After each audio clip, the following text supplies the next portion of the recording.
लो फूटी किस्मत, एक और ढाबा खुल गया। अब क्या होगा, लगता है अब तो काम पिट ही जाएगा। रोहित और काजल दोनों को पूरा विश्वास था कि उनका ढाबा अच्छा चलेगा, क्योंकि वो पूरी ईमानदारी से ढाबा चलाते थे और ऐसा लजीज खाना बनाते थे कि लोग उंगलियां चाटते रह जाते थे। खाने में क्या बनाया है? शाही पनीर, दाल मखनी, मटर पनीर, बैंगन भरता, रायता, सब मिलेगा। बोलो क्या खाओगे? एक दाल मखनी और बैगन का भरता लगा दो, और सुनो एक लस्सी भी जरूर देना। जी बैठिए, अभी लगाती हूँ। धीरे धीरे ढाबा इतने जोर से चल निकला कि चारों तरफ से नोटों की बारिश होने लगी। अब तो ईश्वर रोज ही नोटों की बारिश करने लगा है। हाँ जी, अब तो हमारे ढाबे की चर्चा बहुत दूर दूर तक होने लगी है। ऐसे ही मुनाफा होता रहा तो देखना, हम जल्द ही किसी बड़े होटल के मालिक बन जाएंगे। तभी रोहित का फोन बज उठता है। अरे वैभव का फोन है काजल। क्या कह रहे हैं देवर जी? हाँ बोल वैभव, क्या पैसे भेज दूं? ठीक है भेज दूंगा। ये कहकर रोहित ने फोन रख दिया। पैसे भेजने को बोल रहा है क्या? हाँ कह रहा है कि कॉलेज की फीस जमा करनी है और कुछ किताबें खरीदनी है। अब तो इस वैभव से ही कुछ उम्मीदें हैं। भगवान करे पढ़ लिख कर बड़ा अफसर बन जाए। दुनिया में जहाँ अच्छे लोग होते हैं वहीं बुरे लोगों की भी कमी नहीं होती है। ठाकुर सुल्तान सिंह कहने में तो आदमी था, मगर था पूरा शैतान। एक दिन उसके आदमी ढाबे में आए और बोले, क्या मेरा सोइए, ये पटाखों की लड़ी तेरी है क्या? तमीज से बात कीजिए, वो मेरी पत्नी है। बे कहे तो इस पटाखों की लड़ी में तमीज से आग लगा दे। सुल्तान सिंह के आदमी की ये बात सुनकर काजल को गुस्सा आ जाता है। सीधे से अपना रास्ता पकड़ लो, वरना पुलिस को बुलाऊंगी। पुलिस का नाम सुनकर सब बदमाश हंसने लगते हैं। ए पटाखा लड़ी, हम पुलिस से नहीं डरते, हम तो बस अपने ठाकुर से डरते हैं। अब जा रहे हैं, फिर आएंगे, समझी? ये कहकर सुल्तान सिंह के आदमी चले गए और उनके जाते ही काजल रोहित से बोली, ये ठाकुर सुल्तान सिंह कोई बहुत बड़ी तोप है क्या? गुंडों का बादशाह है, कहते हैं कि पुलिस भी उसके रास्ते में नहीं आती है। कुछ दिन बाद, वह रोहित अपने ढाबे से हर महीने लाखों कमाता है और मैं बस हजारों। तो फिर क्या चाहता है तू? यही कि अगर उसका ढाबा बंद हो जाए तो सब ग्राहक मेरे और हर महीने लाखों की आमदनी हम दोनों की आधी आधी। ठाकुर मंजूर हो तो बोलो। मंजूर है, हम उसका ढाबा बंद करवा देते हैं। सुल्तान सिंह ने दिनेश के साथ जैसे ही ये सौदा किया, उसके आदमी रोहित के ढाबे पर पहुंच गए और ठाकुर का हुक्म है कि तू अपना ढाबा बंद करके यहाँ से फुट लो। पर क्यों? मैं अपना ढाबा बंद नहीं करूंगा। तो फिर ढाबे के साथ साथ तुझे भी जला डालेंगे ठाकुर, सोच ले। तभी काजल क्रोध में बोली, जलाकर तो दिखाए, क्या पुलिस और कानून नहीं है? हम पुलिस की मदद लेंगे। सुल्तान सिंह के आदमी बस हुक्म देकर चले जाते हैं और फिर उसी रात, मेरे पति की जान बख्श दो ठाकुर साहब, उसे मत मारो, उसे जिंदा मत जलाओ ठाकुर, मत जलाओ उसे। ठाकुर की बात न मानने की सजा तो मिलेगी, हरगिज मिलेगी। अब तो ये इस ढाबे के साथ ही चलेगा, राख बनेगा राख, समझी? ये कहकर सुल्तान सिंह हंसने लगा और चलो बे, देखते क्या हो, लगा दो आग। मत लगा आग, मत लगा। कुछ ही देर में ढाबा धूं धूं करके जल उठता है। काजल, काजल, काजल मैं जल रहा हूँ, मुझे बचाओ काजल। अरे कोई बचाओ, ये जालिम मेरे पति को जिंदा जला रहे हैं। हे भगवान बचाओ।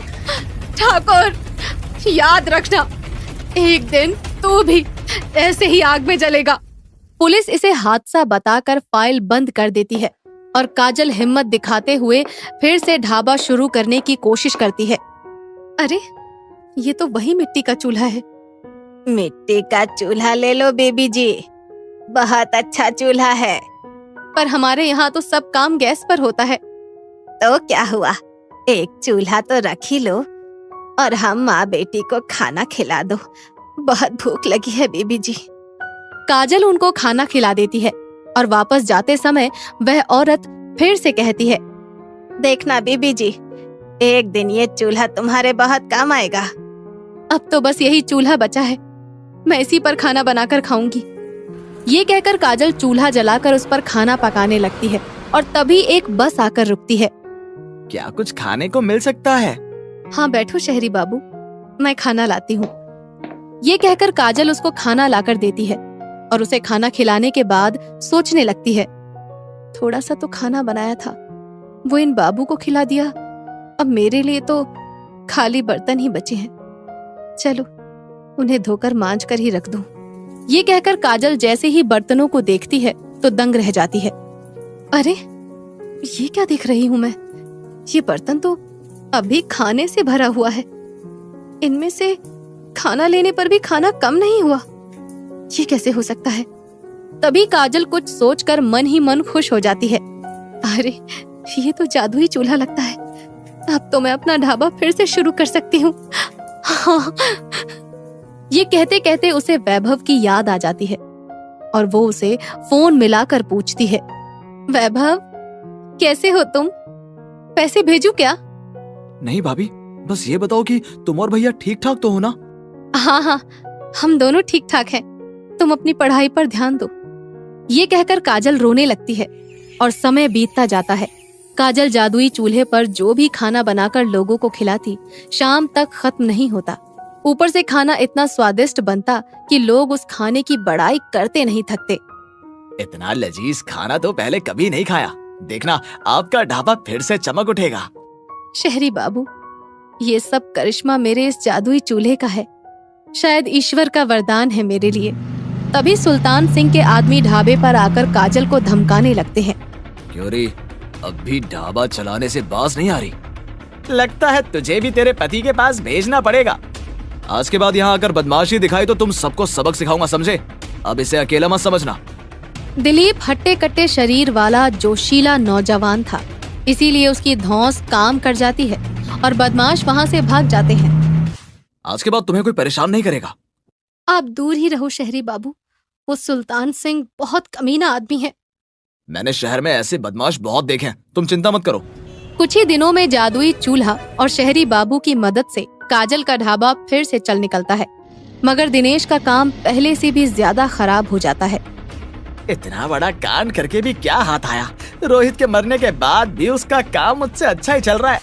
इस तरह कुछ दिन और बीत जाते हैं और फिर एक दिन दिनेश के ढाबे से गोलियों के चलने की आवाज आती है। ये दिनेश के ढाबे में गोलियां कौन चला रहा है? पुलिस और सुल्तान सिंह के बदमाशों के बीच गोलीबारी हो रही है। कोई नया एसपी आया है। अच्छा, नया एसपी? हाँ, नया एसपी। कहते हैं उसने शहर से बदमाशों का सफाया करने की कसम खाई है। अब तो सुल्तान सिंह की भी खैर नहीं। ये सुनकर काजल की आत्मा खुश हो गई और वो मन ही मन सोचने लगी, आखिर भगवान ने जालिम ठाकुर को मारने वाला भेज ही दिया। अब तो रोज रोज ही बदमाशों के मारे जाने की खबर आने लगी और लोग पुलिस के कारनामों की जय जयकार करने लगे। नया एसपी जिंदाबाद, पुलिस प्रशासन जिंदाबाद, नया एसपी वैभव कुमार जिंदाबाद। नया एसपी वैभव कुमार? हमारे तेवर का भी तो यही नाम है। ये कहते कहते काजल रोने लगी। काश ये एसपी वैभव कुमार मेरा देवर होता। इसके 2 दिन बाद ही सुल्तान सिंह को पकड़ने के लिए पुलिस ने उसकी गाड़ी का पीछा किया और उस पर लगातार फायरिंग की। इसी फायरिंग के चलते सुल्तान सिंह की गाड़ी काजल के ढाबे के सामने आकर पलट गई और उसमें आग लग गई। वाह रे भगवान वाह, तूने मेरे साथ इंसाफ किया। कल इस जालिम ने जिस तरह से मेरे रोहित को जला कर मारा था, आज वैसे ही ये भी जल कर मर रहा है। काजल ये कह ही रही थी कि तभी पीछे से वैभव की आवाज सुनाई देती है। भाभी, मैंने अपने भाई के सब कातिलों को मौत के घाट उतार दिया है। ये आवाज सुनकर काजल पीछे मुड़ती है तो वैभव सचमुच उसके सामने खड़ा था। वैभव, तुम पुलिस अफसर? हाँ भाभी। तभी दिलीप वहाँ पर आता है और हैरानी से कहता है, क्या वैभव कुमार तुम्हारा देवर है? हाँ शहरी बाबू। ये शहरी बाबू कौन है भाभी? तेरे भाई के बाद मुझे सहारा देने वाला यही एक नेक आदमी है देवर जी। इस तरह बुराई का अंत होता है और अच्छाई की जीत होती है। काजल से शहरी बाबू के बारे में जानकर वैभव बहुत खुश होता है और वो काजल का विवाह शहरी बाबू के साथ कर देता है और फिर वो दोनों रोहित के नाम से एक नए ढाबे की शुरुआत करते हैं।